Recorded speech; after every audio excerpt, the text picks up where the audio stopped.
How can I start with this amazing panel?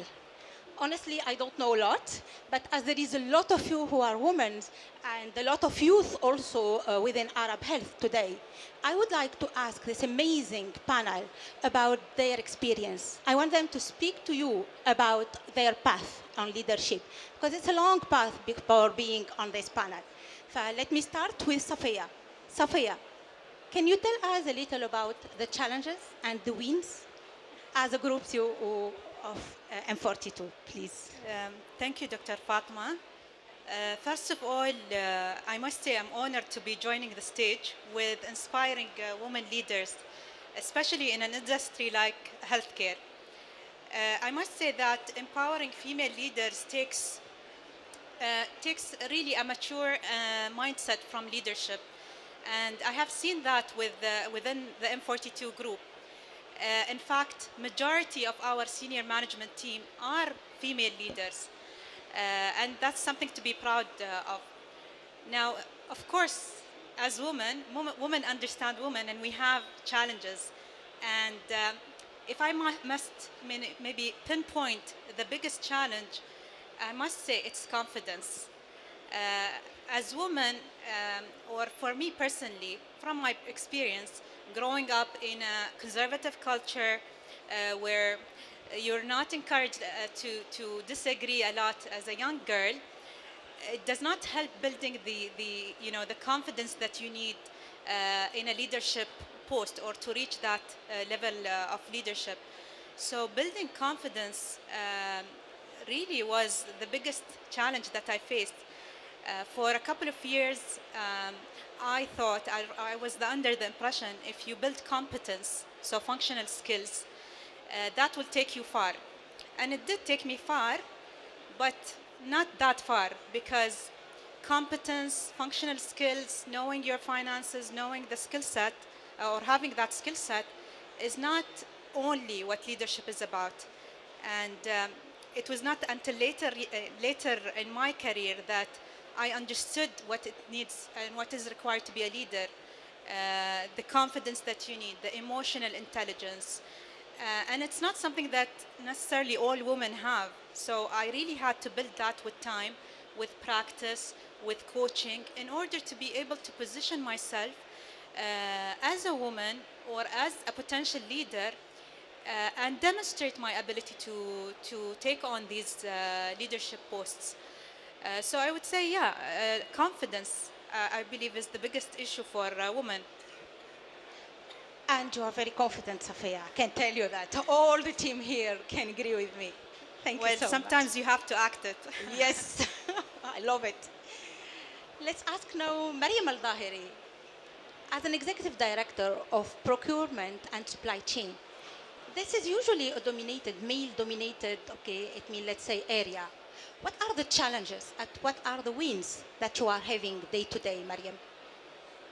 First of all, thank you for having me here today. Pleasure. I think, Dr. Fatma, my biggest concern was... Mariam, can I ask you to? Yeah? Yeah, Mike? okay, sure. Okay, I think my biggest concern was the fact that the sector itself was dominated by men.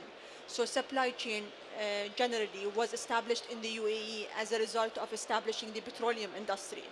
And the petroleum industry is the first industry in the UAE by nature. So when it comes to the support services associated with the supply chain, it also meant that it is dominated by males. So I think the most important thing to recognize is that whenever you're in a sector, how unique is that sector and what are the bases that build that sector. So if you look at the petroleum industry, it started with men, continued with men, therefore supply chain was dominated by men. But I think in healthcare, the situation is different, because within healthcare, naturally and initially we had women as nurses, as physicians. So I think it made sense that you have them part of the support services. My own challenge was having or convincing young UAE nationals to get to that sector initially. Did you convince some?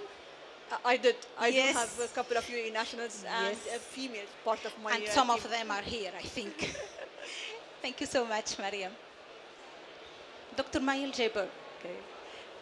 As a physician, but also as a CEO of Imperial College, tell us a little about the challenges, but also the wins. And please inspire all this generation, hearing you.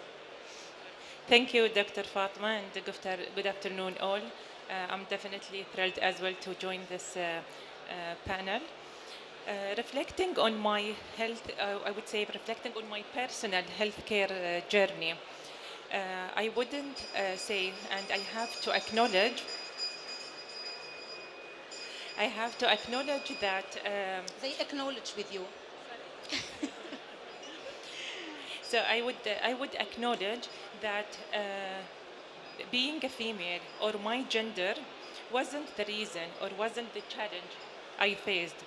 As I thankfully and luckily grow in a nation with a leadership that empower women and advocate for diversity. Personally, the challenges I faced were more of personal and unique experience or obstacles I faced. If I may share some of my personal challenges, I would say this started when I joined the medical school, as this was linked to separation from my family. It seemed to be okay and easy, but maybe I wasn't mentally and emotionally prepared. However, with the family support and their encouragement, they were able to support me, and their support was the anchor that helped me move forward. Later, after being in the medical school for a few years, I wanted to join the military, and it was a decision based that all my friends and colleagues were in the military from year one in the medical school. I was at that time I was maybe in the 4th or 5th year, and I had a discussion with my family to join the military. They support training with my friends who left out of the training and left the military, and I was, I think, one of few who continued the military journey. However, after 6 weeks from the first intense military training, and we were locked in the camp for 6 weeks, they allowed us to use the landline in the camp and to have the first phone call with our family.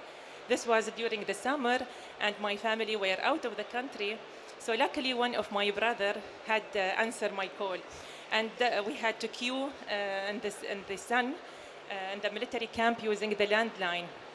So I called my brother. Of course, I was emotional, and I started crying. Oh. And I asked him to come and pick me up from the camp, as I didn't want to continue at that time. And then he was like, okay, I can come in 3 hours, I'll pick you up. But with two questions, he asked me, are you sure about the decision to leave the military? I said, no, I'm not leaving the military, I'll go back to the military hospital. And then the second question was, but you will remain with your current rank forever, because to progress in the military, you need to continue and to complete all the training. And I said, no, but I want to progress in the military. And he was like, okay, you have done already 6 weeks, and I believe this is the hardest part of the course. So May, I know you can do it. And I did it. And that phone call propelled me for the next 13 years, where I continued in the military, and I progressed in the military rank as well. Later, I decided to move or to shift from the disciplined work in the military world, and I shifted to the more dynamic realm in the civilian organization, where I joined Mubadala Health. Later as well, joining Mubadala, definitely there were different challenges. And to me, it were mainly around coping and succeeding in a competing company like Mubadala. But with the guidance from my superior, and as well the unlimited support from my family, and particularly my husband, I was able to excel and progress. Thank you. Thank you so much, Doctor. Dr. Layla. Okay. tell us a little? You are in the same time a consultant, clinical pathology, but also the CEO of NRL. What's your path? What are the challenges and the wins that you had? Well, I guess the biggest challenge has always been work-life balance until I realized it's actually work-work balance. But until I really came across the right definition of work-life balance, which is enjoying and really fulfilling yourself in the things that you do love and you care about. In all directions and in all domains of life, whether it's your family, your profession, the community you're living in, the society, contribution to the society, and so on. So until I came across this definition, I was always struggling with my work-life balance. But now it's behind me, so I'm enjoying.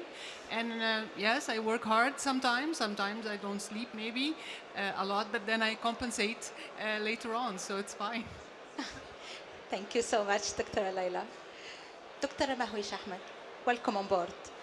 Can you tell us a little about WPSA in Cleveland Clinic and what are the initiatives that you are conducting? So I have the pleasure and the privilege of being a second-generation female physician. My mom is a gynecologist, and she's been very empowering. So one of our core beliefs, and certainly my core belief, is that as you empower, mentor appropriately, and partner with female physicians, all the silos that we have within healthcare are bound to become less, and more empowered people will follow as you lead. And so that's one of the core tenets that we follow within the Women's Professional Association for our staff female members at Cleveland Clinic Abu Dhabi. And I am honored to represent a remarkably talented group of women who make us proud daily. In fact, many of us are proceeding as speakers after our session ends. And so one of the initiatives, or a couple that I'll talk about, is that we are targeting interventions so that we can talk about work-life balance or work-work balance, to work on increasing confidence for our female staff, and to attract more talent towards a competitive field and highlight the achievements that our female staff are going through. Be they more leadership positions, be they more attractive sessions being offered to them, speaking opportunities, research opportunities. In remarkable ways, they are growing their brand, they are growing our brand, and they are growing their expertise and their practice, and their patients, of course, flourish and benefit from that. So we do an advocacy and sort of close the loop session with our executive leadership at CCAD at the start of the year. We're in the planning phases of that for 2024. We do a town hall so we can hear from our female staff, from our clinicians, what the challenges are and how we can meet them where they are to decrease their challenges and to increase the opportunities that are provided for them. Something we also do is to attract them and to talk and network with great personalities, other physicians from within G42 and other entities, and we're most welcome of people who want to share their experiences as female leaders, as physicians in the field, to help us grow more and to inspire us. And I think that inspiration is something really critical to the next generation of female physicians, as many more people hopefully will follow in our footsteps and exceed anything that we are able to achieve. I think that is really key to having them be mentored by the right people, but also to see leadership represented across the board as female leadership, because a woman can understand a woman's perspective so much more. She can understand what going home at 8:30 means for a mother or a sister or a daughter. And these are things that we carry on within our clinical practice, and I think it's essential to build on all these fronts. So I think this is a great privilege to be able to lead this talented group of women, and I'm very proud of their achievements. Thank you so much. Thanks a lot to all of you for sharing with us and for our audience.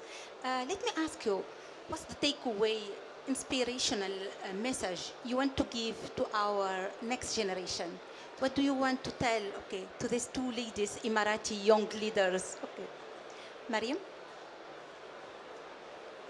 I think if there is one thing I would like to emphasize on is follow your dreams. I don't think that there is anything impossible in the environment that we work at today. You know, if you look at the UAE traditionally, over 100 or 150 years, one of the most strategic locations in Abu Dhabi, which is Al Maqta Bridge, was guarded by a female UAE national, an old lady who was very well known for being able to guard that area. I don't think that, being able to do that 150 years ago means that anyone can do whatever they want nowadays. I believe that we've got a flourishing environment within the healthcare sector and generally within the UAE. I believe that the opportunity is there. I think you just need to work hard, follow your dreams, and make sure that whatever you're doing as part of your day-to-day work is something that you are actually passionate about. Because you can tell when someone is doing something that they're passionate about, something that they really like or they're interested in, from someone that is doing something that they're obliged to do. So I think do whatever you believe is right and follow your dreams. Thank you. Safia. I think two things that come to mind. First, essentially try to build on the other side of the equation. So the emotional intelligence, the communication skills, things that we were not taught, at least I was not taught in school. And these things come with practice, come with coaching, with finding mentors. And it really helped me personally in my career, and I believe in any stage of your life. I just started another executive coaching round a few months ago. I don't think you can stop growing as a person or as a woman, and there's always, challenges at every stage of life. And seeking that support externally is very helpful and will bring value. And the second thing, just building on the points that my colleagues have mentioned around, doing what you love, find your niche, find what you really like instead of focusing on, this area, there's a gap. Yes, it's important to find where's the gap, but it's also match it with your passion and to drop the self-doubt. I think 90% of women, have self-doubt talks. So always work on that. Find someone that you can confide this and to really elevate yourself away from that self-doubt. Almost have the audacity, to say whatever you want, to do whatever you want. That's my advice. Thank you, Safia. From my side, my advice for the next generation would be to encourage them to embrace change and challenges, because this is the way how they can discover their inner strength, their abilities and capabilities. I will also encourage them to look for a mentor and a role model. For example, in my surrounding and my relatives, especially the young girls, they would call me, Auntie May, we want to do this or study this or explore something. I will always encourage them, but when it comes, for example, to the field of studying, I will, not necessarily medicine, of course, but even other field, like I want to study engineer. I will always encourage them if this is their passion and this is their dream. I will always encourage and support them. But at the same time, since it's not medicine and it's not my field, I will always as well guide them to look for a mentor, to look for someone who has been in this field so they can share their experience.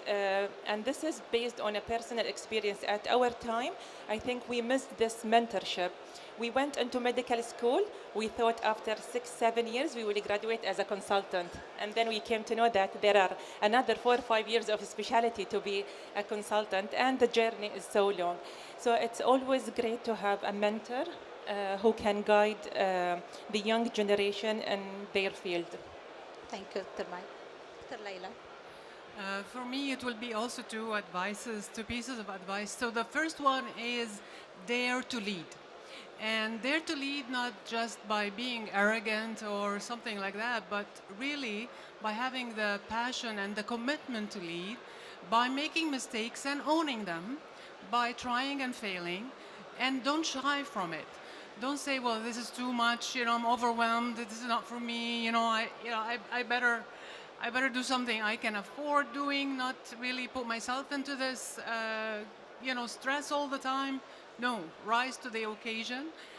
work with people, lead with people, and never, never, never, never, never, never, never, never, never, never I add one. give up. I agreed. Thank you. It's hard to give advice after such wonderful nuggets. Count one more, never. I will bring us to a close and say that I think one of the key things that women should advocate for, and I certainly advocate our partners to do, is to ask for that opportunity to engage your leadership and show them your passion and say that my growth, not just as a professional or as a physician or as an engineer or as a woman, is solely based on my job. There are other things, and growth is, of course, always uncomfortable. So I think having that moral courage, having that determination that I can achieve goes a long way. But I think it's also essential for women to be able to ask for that extra opportunity to make time for those things that bring you passion. And then the second thing I would say, I would echo my colleagues and say that a great mentorship can take you places because they can mention your names and your passions and reverberate that energy at places that perhaps you cannot reach. And then the next part of that is, as you get to a leadership position, pull other women up behind you so that door does not close for those who are looking to us for inspiration. Thank you. Thank you so much. Thank you to our speakers. Then, any question to them? Please.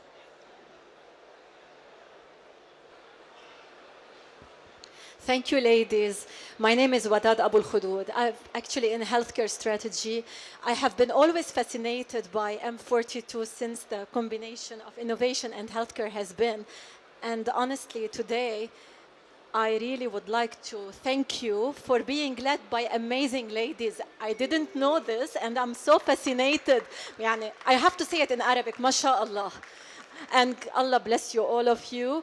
And just, it's something amazing to find in a healthcare, women's leadership in healthcare as a title. I've never seen it since 20 years in Arab health.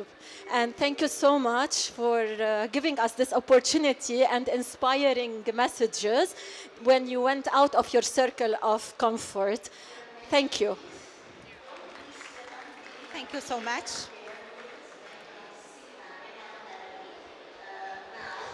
Thank you so much for being with us today. Thank you to your commitment. Thank you to our speakers. Let's all promote the culture of inclusivity, diversity, personal development. And I want to thank all the men who are here, all the men who are behind the scene, and all of the leadership of UAE and M42 for giving these ladies and myself this opportunity, amazing opportunity. Thank you so much and see you soon. Thank you. Thank you. Absolutely.